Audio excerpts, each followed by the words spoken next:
That's why I started giving the greatest gift. You know, I never forget in the pandemic, even to think about it, we couldn't leave our house. Really think about that. We couldn't leave our house. One time I got on Highway 280, I was the only car on the whole road. I'm literally just looking at stuff. One time I had to travel in the airport. There were literally 3 people in the airport. I sat on a plane with 4 people. You know, I'm just looking back over my life. I'll never forget when we came in contact with somebody who had COVID and they said our family should get tested. And we all went to the American Family Care and we in there taking our tests, just laughing. And the people come back in and say, everybody's fine but Mason. And Mason was my son who had asthma real bad at the time. So he could barely breathe on his own, let alone with COVID. I'm like, Lord, and lady crying and everybody crying and Mason looking scared. And then we get home and you got to quarantine. And I never forget, we put him in this room and he just looked back at me. He was so little. He was like, Dad, I'm gonna have to be in here by myself. And then I turned into super dad. I kissed lady and kissed the babies. I went in the room with him. Like, you know, this is my son. If you ain't, you got it, I got it. And we sitting in there playing PlayStation the whole while. I'm like, Lord, please don't let me get it. But I couldn't leave him by himself. You know what I'm saying? My little baby, man, at the time, you gotta think about it. At this time, Mason's 16 now? So he was maybe 11, 10 years old. And when I look back at it, we started coming through that. I was sitting in my car one day and said, God, what could I give you for being such a good God? For keeping us from danger. This can preach now, seen and unseen. I'm gonna say this and only 3 people may resonate with this. I got a lot of things to be frustrated about, but in the overall totality of my life, God's been good to me. Am I preaching to anybody? So my greatest gift, because I told you and it's on the screen, in established relationships, gift giving becomes more emotional and symbolic. It's not about the amount, you know, it's not about what it is. At the time, I think didn't do anything crazy. It was a sacrificial offering for me, because even in the Bible, when Jesus is examining the people who are giving, people are putting large sums of money in the offering. Jesus sees a woman with 2 mites, let's just say 2 pennies. And he says, now she gave the greatest gift. See, because man sees what's given, God sees what's left. He said, yes, they gave a lot of money, but they had a lot of money. She didn't have nothing and she gave something. So it's about the symbolism or the emotional attachment to the gift. You know this, when you're in a relationship, if a stranger walked up and gave you some flowers, what you gonna say? Oh, that was so nice. You're gonna keep it moving. But when you're in an established relationship like right here, and then that brother walk up to you and he be like, hey baby, you know, one day I'm gonna get you a ring, but I can't get that ring right now. So I was at the gas station thinking about you and I saw a ring pop. And so I got this ring pop right now, baby, because I want you to know at this level, I'm committed. And I know it ain't much, but I just want you to know that it's on my mind. You're gonna sit there and be like, oh, Ricky, you ain't have to do that. Go on somewhere doing too much. You're gonna be on the phone like, girl, you got me a ring pop.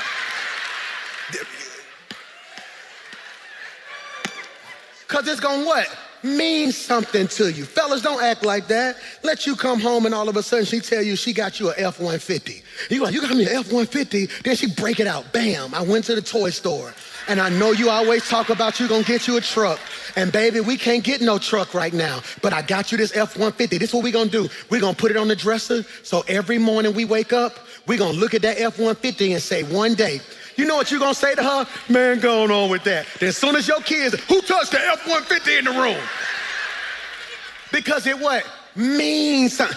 The question I have is, if no part of you ever wants to give something to God, what you're saying subconsciously is whatever he's done for you don't mean nothing. And so what I'm trying to get you to realize is this week, gifts have the potential to shift the relationship from good to great. So that's why this week, the thing I want to give my church is hope.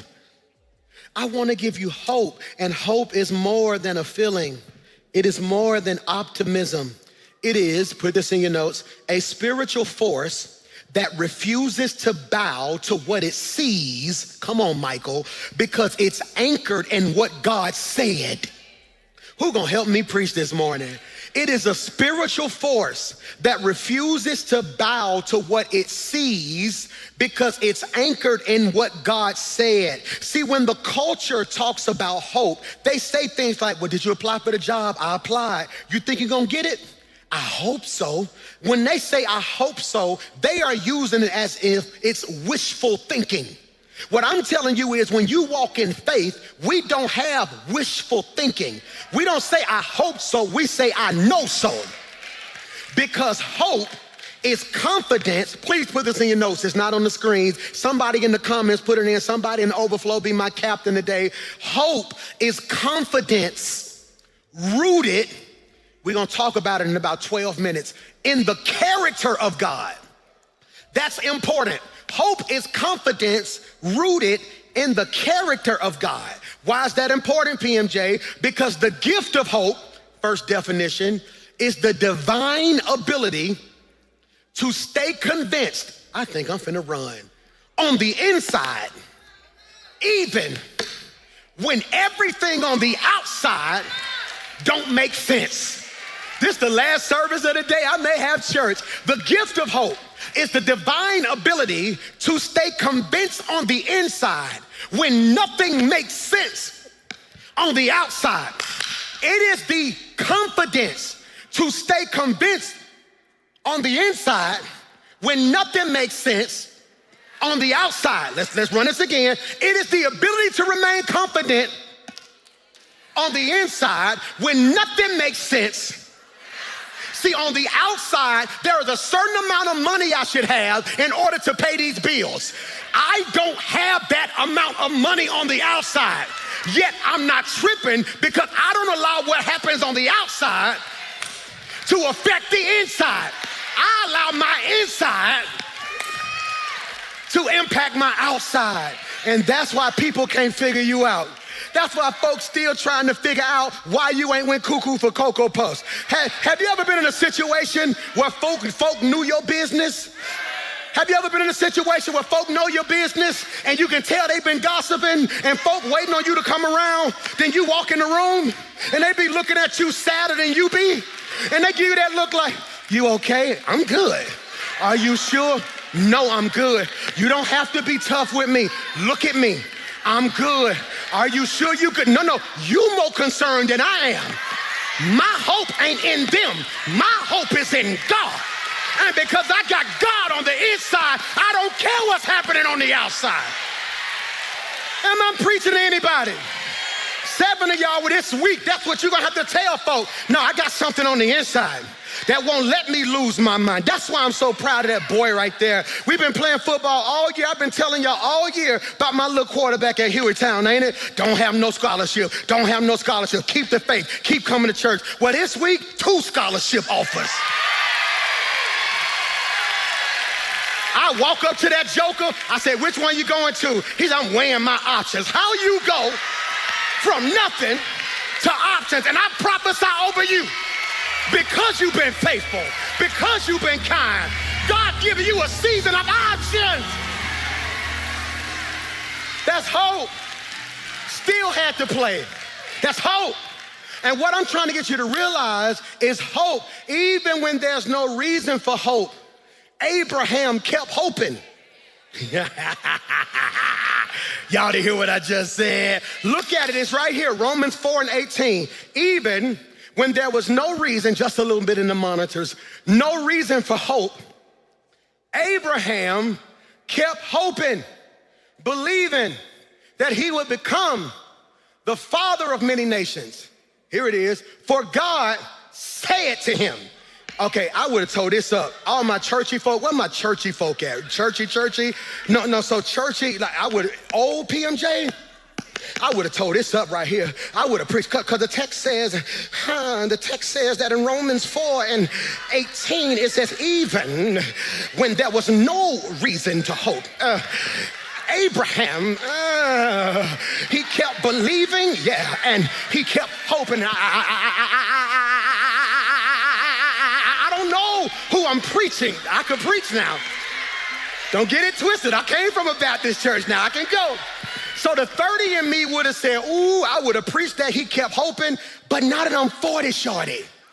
I see why he kept the hope.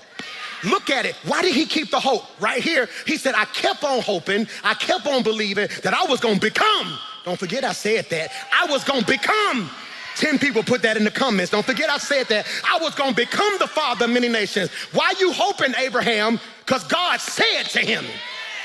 That ain't gonna make sense to everybody. But for 5 of y'all, I just gave you language as to why you won't quit. And people keep trying to convince you you should give up. They don't realize I can't quit. God gave me a word. Am I preaching to anybody today who can say God gave me a word? He made me a promise. That's critical. Look at Jeremiah 29:11. He says, for I know the plans that I have for you. Who's ever heard that scripture growing up? Declares the Lord. Here's what we only know because we only quote scriptures, we don't read them. Plans for you to prosper. But that's not what the scripture says. It says plans for you to prosper and to give you hope. But can I show you what the problem is? The text without context becomes a pretext, thus conning you out of the truth. You can't even preach verse 10 if you don't know verses. You can't preach verse 11 if you don't know verse 10. And you can't preach verse 11 if you don't talk about verse 12, 13, and 14. Look at verse 10. Look at this, because this is all we talk about. Well, God, I know the plans you got for me. We say that every time we think we're finna get something big. But look at verse 10. This is what the Lord says. No amens right here. When 70 years are completed for Babylon, I will come to you and fulfill my good promise to bring you back to this place. Verse 11, for I know the plans wait a minute, wait. Ain't no shout now, is it? No, you just told the whole church up a minute ago, for I know the plans, plans for you to prosper. Yeah, I'm gonna prosper. No, that sound good, don't it? But look at verse 10. He tells them, yeah, I know the plans I have for you, but go back to verse 10. After 70 years, this can preach. God tells them, I'm gonna get you out. I just ain't gonna do it today. So this is what we gonna do. In 70 years, I'm gonna come back.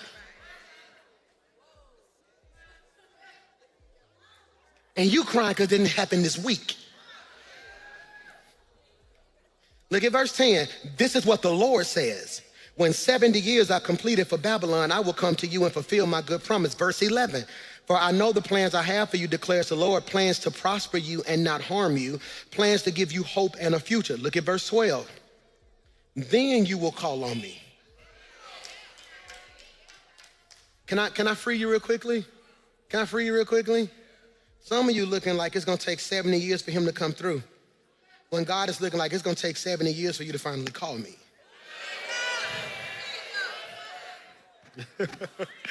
Then you will call on me and come and pray to me, and I will listen to you. Verse 13, you will seek me and find me. When you seek me with all your heart, verse 14, I will be found by you, declares the Lord, and I will bring you back from captivity. I will gather you from all the nations and places where I have banished you, declares the Lord, and I will bring you back to the place from which I carried you into exile. We walk by and not by.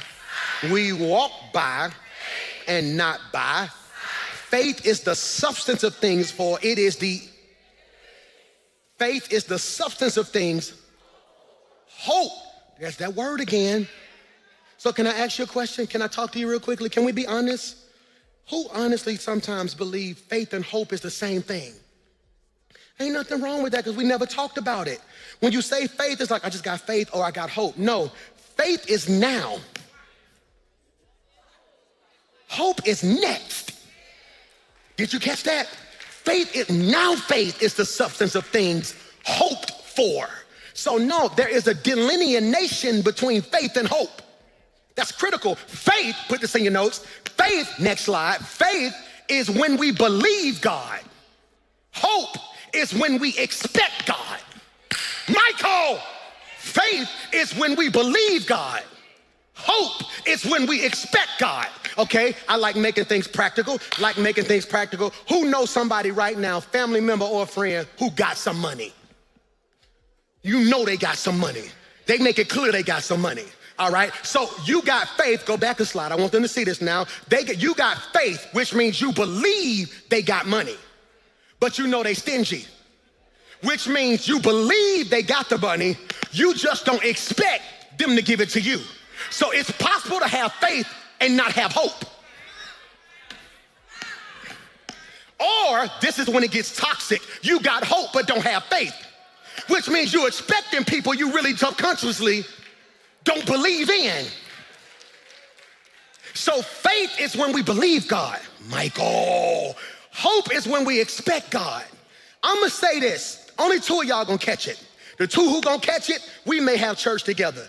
The rest of the 1,000 of y'all, we'll be back to get you later.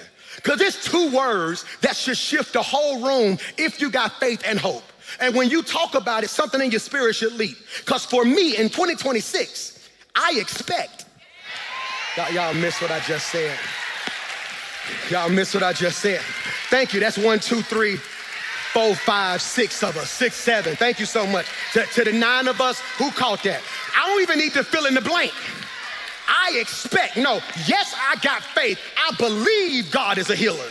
I believe God is a provider. I believe God is a way maker. Now I done progressed from believing to expecting.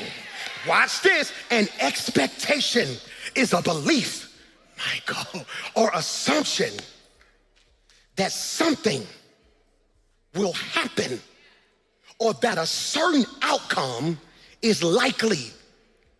That's good. Each service just get better and better, don't it?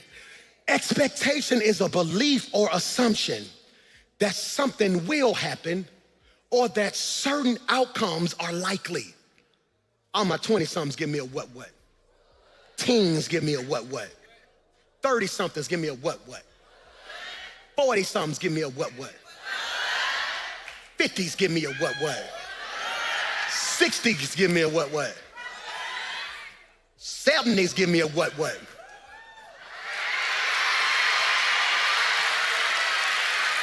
Huh? Any 80s? All right, so let me ask you this question. When I was younger, there were certain things I needed because I wasn't mature. See, look at that definition on the screen. Expectation is a belief or an assumption that something will happen. I thought hope was expectation because it will. Now that I'm 40-something and I done lived a little long, I've experienced disappointment. I'm finna free you right here. I've had seasons where God didn't. You gotta be older to catch that. See, because when you're young, you only remember the seasons God did. I wanna say that better. When you're young, you only appreciate the seasons God did. When you get older, you thank God for the seasons he didn't. Y'all do not hear me when I say this. And so now that I'm 40 shorty, now I just don't thank God for the he will. I thank God that certain outcomes are likely. You missed what I just said. So let's do the math. Let's do the math. Has God come through? Has he ever provided for you? When you look around your circle, do you have instances where you can see how God moved in them? So I'm not sure if it'll happen, but what I can say is it's likely. If he has healed, he will heal. It's likely he'll heal. If he has come through, then it's likely he'll come through. Why, PMJ? Next slide. Because expectation is the mental anticipation. Please put that in your phone. It is the mental anticipation of a future event based on experience, desire, or evidence. So in your notes, when you write that definition, certain things I want you to underline. I want you to underline mental anticipation. Most of us break down because we do not anticipate. We do not anticipate. Jaden, catch this for me real quick. You ready? Let's go. Why your hands up? Because I told him to catch it. So when his ears heard catch this, his mind created strategy. His mind told his hands, get in the right posture. Why? So the fact that he went like this and nothing happened doesn't mean he's silly. It means he had mental anticipation. Did you catch what I just said? It means he was ready. It means when he goes to the mailbox, he open it like it's gonna be something. When he go on interviews, he walk in like he gonna be here. When he walk in dealerships, he walk like God can do it. My problem is you don't realize, put this in your notes, expectation influences behavior. Michael, expectation, I am preaching, influences behavior. Expectation influences behavior. Expectation influences behavior, which means if you really expecting it, act like it. Michael, I'm finna come over there because they are not having church over here. Oh my God, I cannot stand them. Y'all, we gonna have church. Expectation means it influences my behavior, which means I should be acting like not where I am. I should be acting like where I'm getting ready to go. I should drive my hoopty not like it's a hoopty. I should be driving it like it's a Benz. Because I may not have it now, but I expect. Am I preaching to anybody? So hear me when I say this, it's expectation. So hear me. Pastor Mike, you're doing too much. Bruh.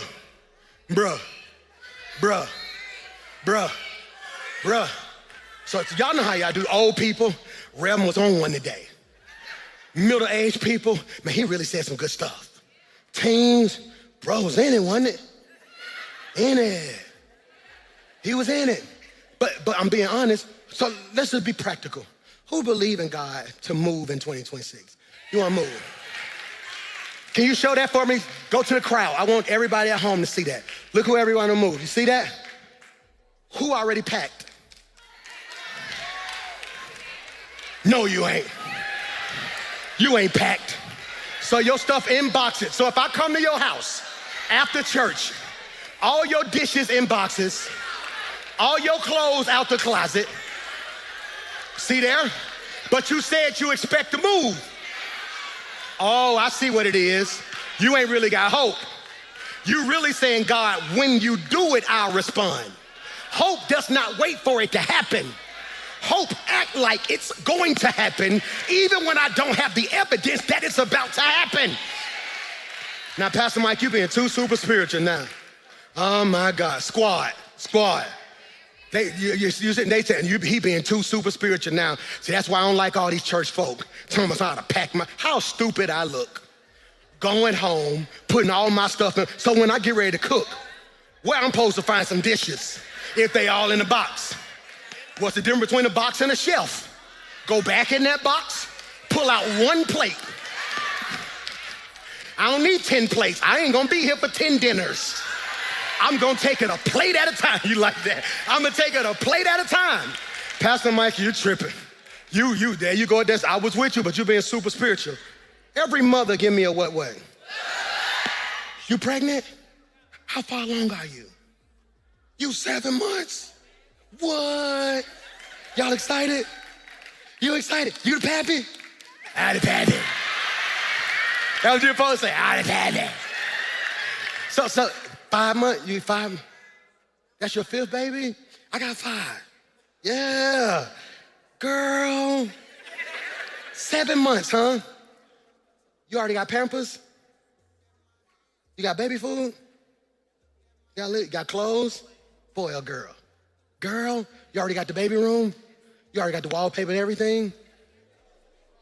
Crib? So can I ask you a question?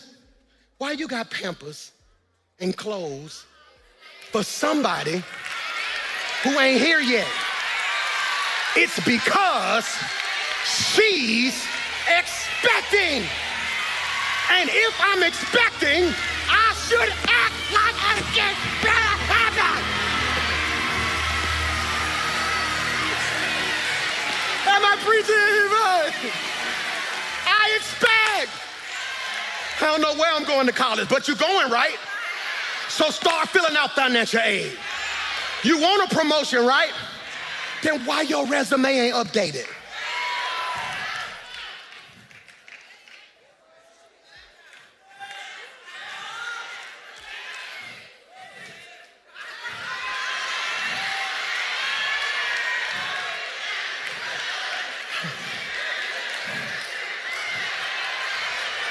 I'm gonna mess around in sign language one Sunday. Hear me. I'm being serious, but you expect.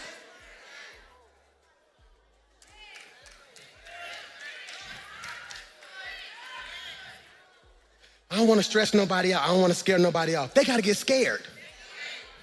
I don't expect to be your girlfriend or your boyfriend for another 6 years. No, they gonna get invited over and they gonna see colors. Hey, what's doing? Hey, what size you wear again? Because we wearing bronze and orange. Like what? No, I'm expecting a wedding. What you think this is? Huh?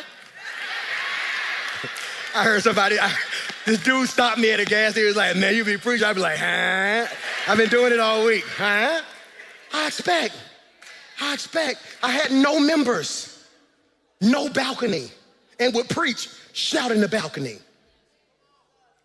Miss Pope, we had 100 members and was saying we're the city's church. How you the city's church with 300 seats? The city can't get in. Then you go to the BJCC 12 years later, because we expect it. You wanna know why you need to change your circle? Not because they messy.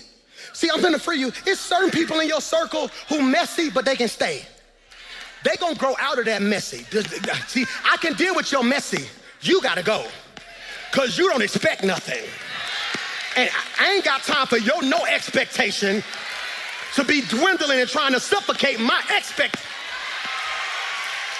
I'm preaching to somebody whether you receive it or not.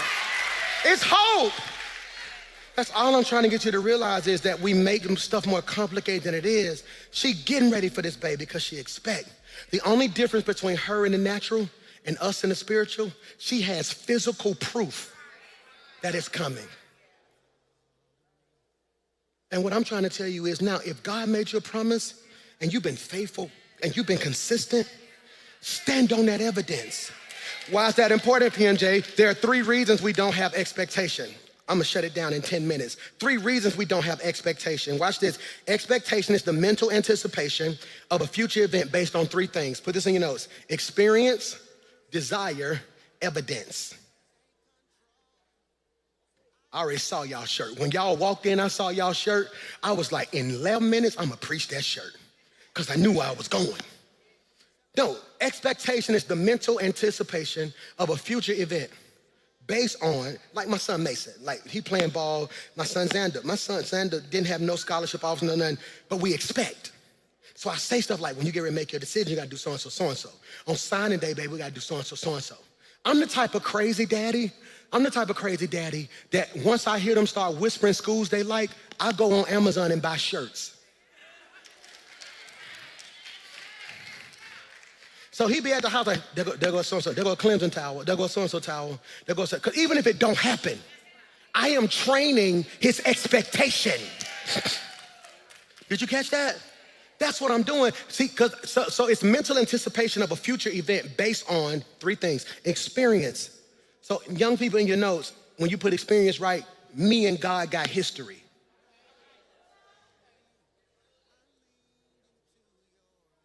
I am so hot. I think my intrusive thoughts just took over. Are y'all still a little hot? Okay, go ahead and fan so we can, if the camera ain't on you, fan real quick. All right, now stop, because you're gonna make me nervous. But I wanna say this, and I mean this from the bottom of my heart. It is a level of expectation. Even y'all being hot today, for the people who were at our small church back in the day, I used to say, we didn't have heat. So in the wintertime, we would get these kerosene blow torches. Propane, remember that? Me and Gotti and all us would get there at 5 in the morning with these propane tanks. And those propane heaters, we used to be like, it used to blow fire in the sanctuary almost. And we would turn it on from 5 to 8, trying to heat the place up so when people came at 9. They have no money. They have nothing. And I used to say in the sermon, when I get a church, y'all gonna burn. I expect.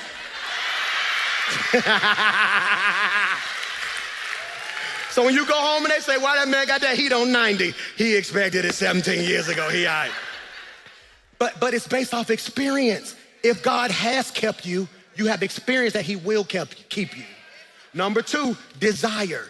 Can we not be deep right here? Can we be very simple? Do you want it? Then act like it. If you want it, act like it. Can I ask you a question? Here's a question the Holy Spirit had me answering for the last 24 hours. Who took your confidence? Oh no, we got that back now. Who took it? Don't let that school take your confidence, having you thinking you not who you are. Don't let life take your confidence. Every now and again, you just gotta go back through your phone and remember what God done did for you. You ever went back through your phone and looked at pictures and looked at old videos and was like, you know what? Come on now. Come on now. I done put on a little bit, but don't get it twisted. Don't get it twisted now. Come on. Or it's based, number 3, on evidence. I love that shirt. I got up to preach. That shirt literally says, I am God's evidence. This is why your circle is important. It ain't to kick it. Baby girl, we can find friends. Well, who gonna go eat with me? Go eat by yourself. It's so fun. Oh my God. You don't even realize how much space at the table till you go by yourself. You be sitting that thing like, no, appetizer right here, meal right here. Can I get another plate so I just don't have to? You be sitting there like, all type of options on the table. Tea, water, dessert. You be trying stuff. Then guess what? When you ready to go, we ready to go. When you tired, we tired. No, I need a friend who's evidence.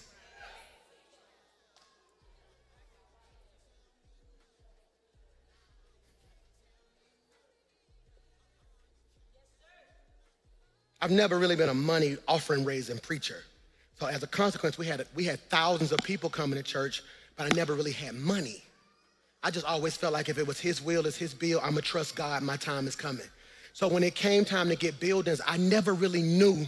My hope would always be low, because this is the honest to God truth, I never thought we would have nice things.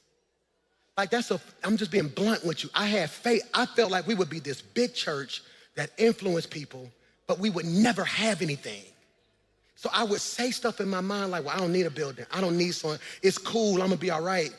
Until my circle changed. I put my whole staff on a plane one time and went to a city and said, we're just gonna go look at this church. And we just walked through it. I was like, oh my God. Oh my, look how clean, look. Then I came home and was like, God, I needed evidence. I said it once, and if you never heard me say it, you may want to write it. You can only dream at the level you've been exposed. This is good. Can I remix it for 2025? You can only hope sometimes at the level you've been exposed. So once I went and saw one community, I was like, oh my God. When I went and saw Concord, I was like, oh my God. Never forget one time Mike Todd invited me to preach during the pandemic. He said, you want to come preach? I said, yeah, sure, I'll come preach, but I put my whole team on a plane. They had just got the arena. I said, we got to go look at it. I said, I ain't going to be arrogant. I just want to see. And after I got done preaching, I said, you ain't got to give me nothing. Can you just walk me through here with my team so they can see? And we walking through there looking, and while we looking, we texting each other like, God can do this. I needed evidence. Pastor Mike, you're the pastor, and I still had a hope deficit. That's good. Like you can have a vitamin D deficient. I had a hope deficit. Faith was through the roof, favor through the roof, hope was low. I had a hope deficit. I ain't have no evidence.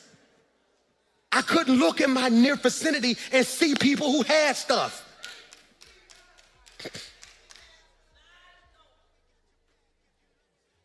Seeing this guy named Jason coach his son when Mason was in kindergarten raised my hope to be a dad.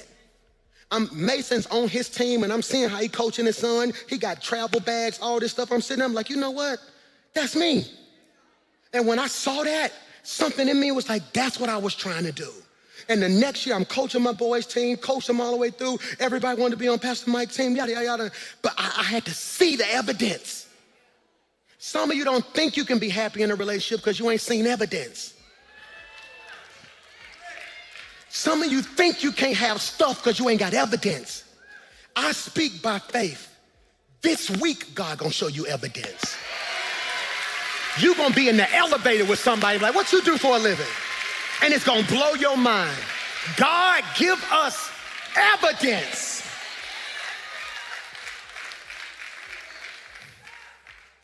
That's why, like this week, I was talking with Angel Reese, and I told her I did her podcast, and I was telling her, I said, I pray for you so much. I said, baby girl, because you evidence. I said it's little girls who gonna see you and be like, I can do this, and I can be a boss, and I can be an athlete, and I can control my market. I can rise from where I am. I can go from a Maryland to a LSU and still become XYZ. I'm telling people now when I see them, you evidence. Bro, you gotta be what God called you to be. It's nephews and little kids who gonna look at you and say, if he can do it, I can do it. The devil is trying to break you not because of you. He's trying to break you because he don't want you to be the poster child for what God can do. I gotta go. Let's talk about this. Expectation is the posture of the heart that prepares you. I'm not gonna finish today, I'm gonna finish this. Expectation is the posture of the heart that prepares for what God promised before it shows up.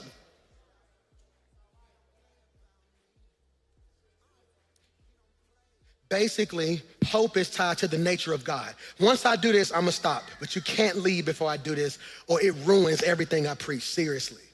Because all that sounds good, it's not gonna last. Everything I just told you won't work without what I'm about to say, okay? Many of us will never have hope or biblical hope because we don't know the nature of God. The nature of God is the sum of his eternal character, attributes, and ways. It is who God is in his essence. It's who God is. Take a picture of that screen, take a picture of the lower third if you have to. I want you to put this in your notes. The nature of God is the sum of his eternal character, his attribute, and his ways. Why is that important, PMJ? I need you to catch this. Because God's nature, everything God does flows out of who he is. You gotta get this, hear me. Everything God does flows out of who he is. God's nature is his unchanging identity that reveals his heart, his power, and his purpose toward humanity. Why is that important, PMJ? Are you ready for this? Because how you gonna have hope, baby girl, if you don't know who God is?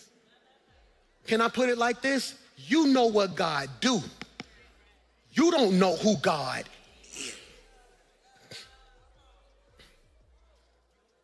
All my teenagers give me a what. Everybody in their 20s and 30s give me a what. Everybody in my 40s give me a what. This week I'm giving you homework. If you have a parent still alive, I dare you to go sit with them and ask them questions. Because all you really know is what your folks did. You really don't know who they are. And if you knew who they were, it may make sense of what they did and did not do. I'm finding out stuff about my parents now. It's like, oh, that makes sense. Me and D sitting down, like, oh, that makes sense. Now it gives me another level of compassion. It makes me almost want to be a better son. Like, Dad, I ain't know that. Dang, Mom, I ain't know that. Yeah, we couldn't do nothing. It was so-and-so, so-and-so. It was me and your mama. When you was a baby, it was so-and-so. Then I had to do this, then your dad. I'm like, whoa. And that's how we are with God. God's nature, I'm gonna give you the PMJ definition. God's nature means God is always God, no matter how inconsistent life or we may be. God is always God. No matter how inconsistent you are, he's still gonna be good. No matter how flaky you are, he's still gonna be good. You wanna know why? Here's his nature. Put it on the screen, take a picture of it if you have to. Look at God's nature, it's on the screen right here. Look at what it says, his nature. God is holy. God is love. It's on the screen right there. It's his nature. So here we go. You ready for this? What's his nature, PMJ? God is holy. What does that mean? God is set apart and completely pure. He is undefiled. There is no snake, no jank, no nothing in him. He is pure. His holiness reshapes our identity and calls us into a higher life. He's pure, which means when we put our life against the mirror of God, it should make us want to come up. He's holy. This is his nature. What else is he? He's love. Oh, that's good. God is love. God's core posture towards his creation is self-giving love. Why is that important? It reminds us, listen to me closely, that we are accepted before we achieve. You don't have to do for God to love you. He loves you. Look at this. Look at 1 John 4 and 8. 1 John 4 and 8. But anyone who does not love does not know God. For God is love. Look at the Message version of this particular scripture. The person who refuses to love doesn't know the first thing about God, because God, so can you put this in your notes for me? Love is not something that God does.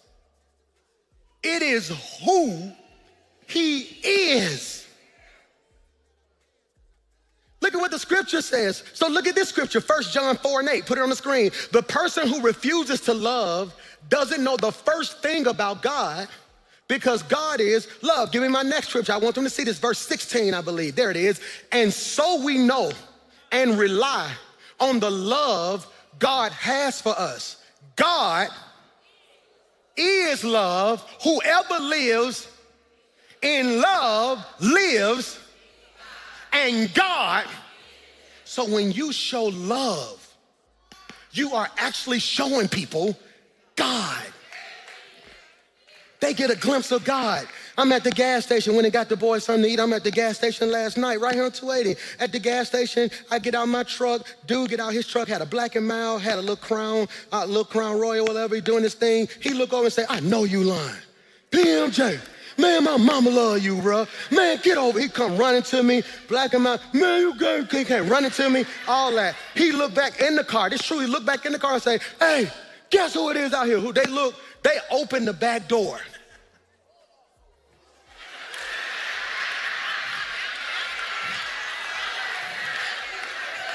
Who know what I'm talking about?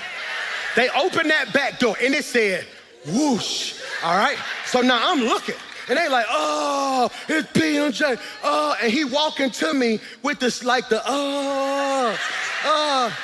you know what? And this is what I'm supposed to do. Brother, not with that in your hand, brother. Not with what just hit me. Brother, I'm a man of God. No, you get back in that car. That's why people don't go to church. That's why people have a hard time with Christians. Because 1 John 4:16, and so we know and rely on the love of God. God is love, and whoever lives in love. Put verse 8 on the screen so they can see it real quickly. Verse 8, look at what it says. The person who refused to love doesn't know the first thing about God. So you mean to tell me they would have got out that car? No, I ain't doing that. Man, what's up, boy? Boom. Man, what you doing? You ain't got no security out this thing? Man, I'm out here, huh? I'm out, man. Man, I don't go to church or nothing like that. We were just talking about this fool running. We don't even go to church. None of that, man. You know, my mama love you, but it's like, you know, when I see you on the TikTok and stuff, like that's be the message for me. You know, because I ain't, you know, I'm out, you know, I'm out here, you know, but it's like your message is, man, bruh, keep doing. I'm like, man, love y'all, man. That mean a lot to me, bro. What y'all finna do now? We finna get, we finna get in, you know. I like, word. I said, can you do me a favor? Like what? I said, do me one favor. I said, bro, I see what you got in your hand. You got out the driver's seat. I said, let somebody else drive. You got kids. I said, man, something happened to your little son won't be able to take it. I said, so, bro, do me a favor. Y'all have a good time tonight. Do your thing, man. I said, but don't. He said, you right. Man, fool, you drive. Told y'all he a real. I tried to tell you. So I'm like, man, love y'all, man. Boom, so God bless you. Now I got all the what was in their car on my hoodie. I done dapped them up. Now you want to know what happened? Let somebody have been in the store. Y'all favorite pastor out here with, but guess what? Something gonna happen in life. You know what that brother in the car gonna say? I gotta get to that pastor. Because for once, he didn't judge or condemn. He showed me love. If a sister walked in here, right now, if that door opened and a girl walked in and half her butt was hanging out from her dress and all her cleavage was showing and she was fine, let's be honest, because y'all base church clothes based off of how they look. Y'all hypocrites. They can have on the same thing. If her shape better than yours, she inappropriate. So if that girl walked down the aisle, right? That girl walked down the aisle and she sit right here on this row. Soon as she walk in, the first thing this whole church gonna do is look at her like this. When you don't know, what if that girl was dancing last night? Something traumatic happened. Some man tried to do something. In her car, she said, I gotta get my life right now. And she stopped at the first place she thought of. So she walked in here broken and hurting, looking for love, but the church just gonna, she wrong for that. You mad because she looked publicly how you look privately?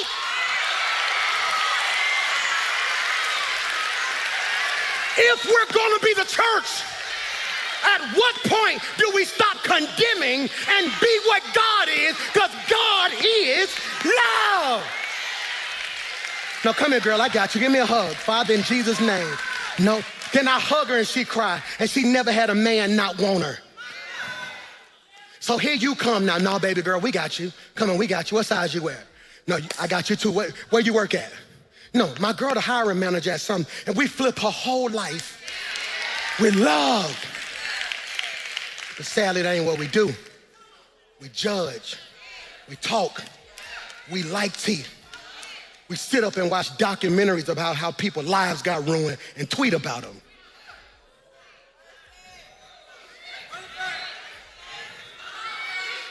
We like seeing people fall. We like, cause so-and-so, And God is like, what part of that is me? If you made in my image, why you ain't looking like me? But anyone who does not love does not know God. For God is love. It's God, you can play softly. God is faithful. God keeps every word, every time. Please, I'm just trying to get you this. Look at this, this is crazy. Look what it says, he's faithful. Why does him being faithful matter to us? Look at the why it matters. We can build our future on his promise. God made me a promise. He made me a promise. He made me a promise. Nope, he's just. That's why even with our country, sometimes I don't understand how we treat people the way we treat. How we a nation under God when God is just. God does what is right and defends the oppressed. So no, he's always on the side of the least, the lonely, the left out, and the lost. He's always on the side of the oppressed. Look at this right here. God is merciful. This ought to tear the whole church up. God withholds judgment we deserve and offers grace. Now listen to this. Why does that matter to you? Look how simple I made it for you. Why does it matter to you? We live with confidence because failure doesn't disqualify us. Can I ask a very real question? Who sometimes don't pray the prayer you should pray because you feel disqualified? I know what it's like.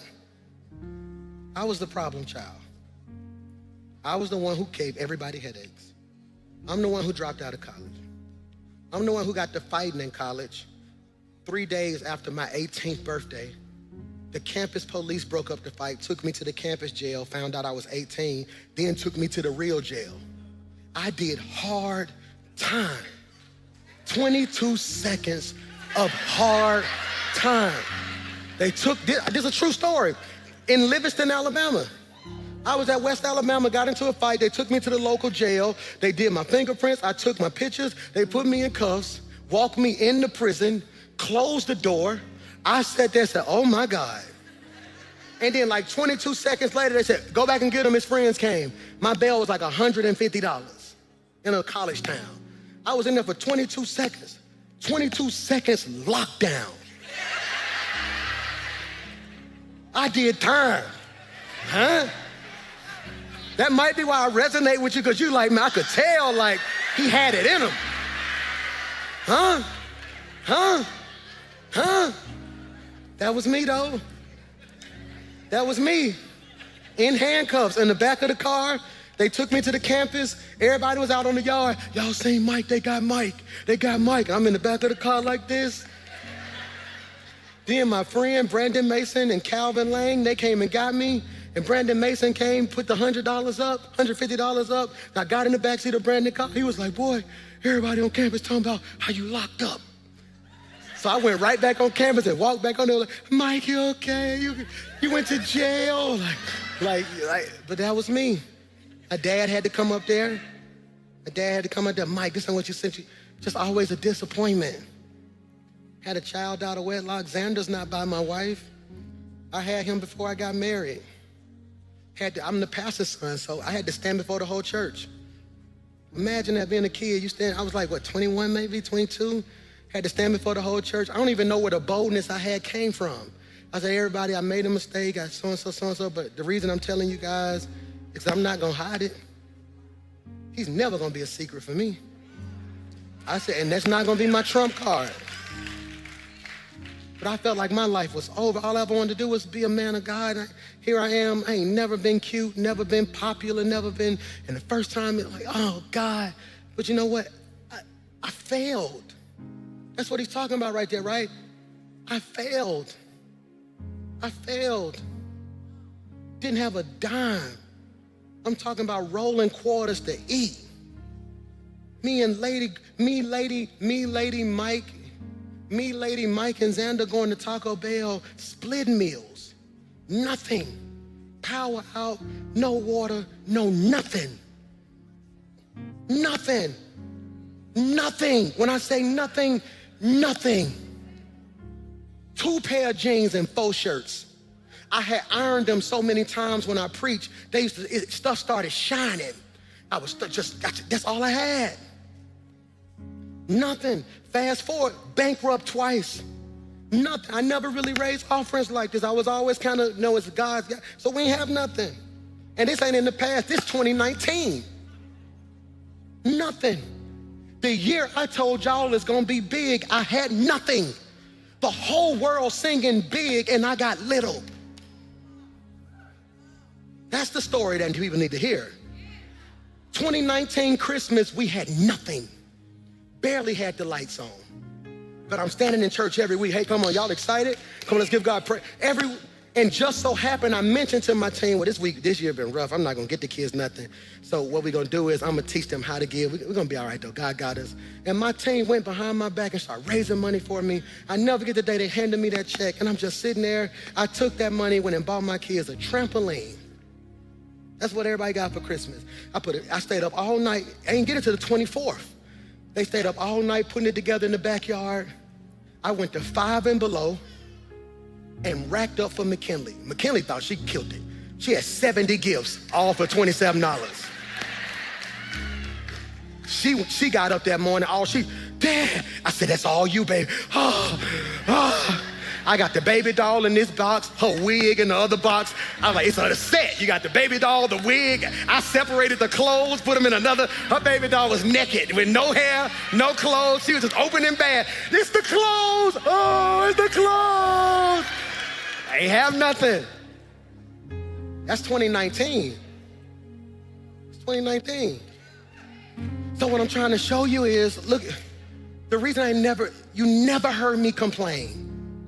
Not once you heard me. Not once did you ever hear me on a Sunday say, well, hey, y'all, man, listen, God's gonna. I'm telling the world, and it's gonna be. That song was prophetic. Y'all still don't even realize I wasn't singing to y'all.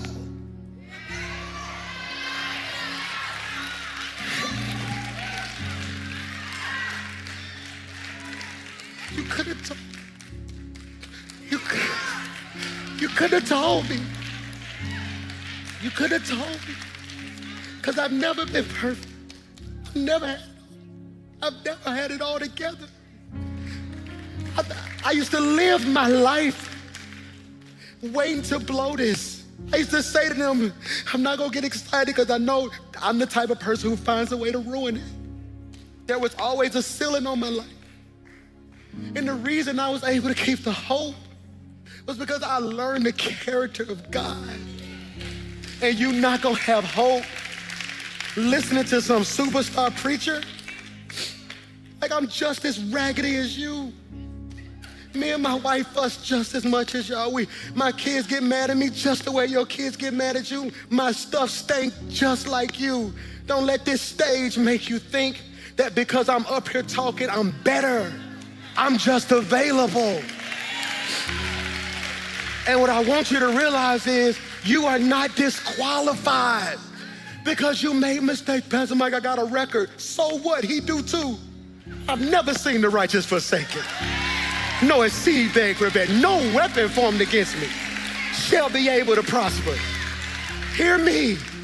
And so when I say that, he's holy, he's love, he's faithful, he's just, he's merciful, he's sovereign. Take a picture of the next chart. This is another one. Look at this. Go to the next chart if you don't mind. He's omnipotent.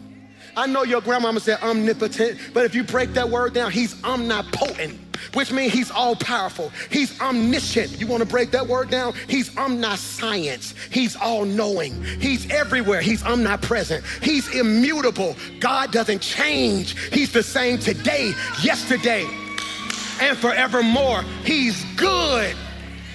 What does that mean? God's intentions toward us are always righteous and beneficial. He's creative. For all my creatives in the room, for all my entrepreneurs in the room, the reason you feel that itch to be creative is because you come from a creative. So look at this, he's creative. God brings worlds and purposes and possibilities into being. He's relational. He desires to be close. That's why your life feel off. Because God is like, bruh, I don't like not talking to you. You don't even realize you don't like it till you start like something off with me. And God like, hey, it's us. You talking to everybody but me. He's redemptive. God brings broken things back to life. And I'm telling you, man, so when I tell you to have hope, what I'm telling you is this ain't a game for me. This ain't a game for me. I don't care about none of what people think I should care about. You wanna know why? I got one goal: push people to Jesus. I'm a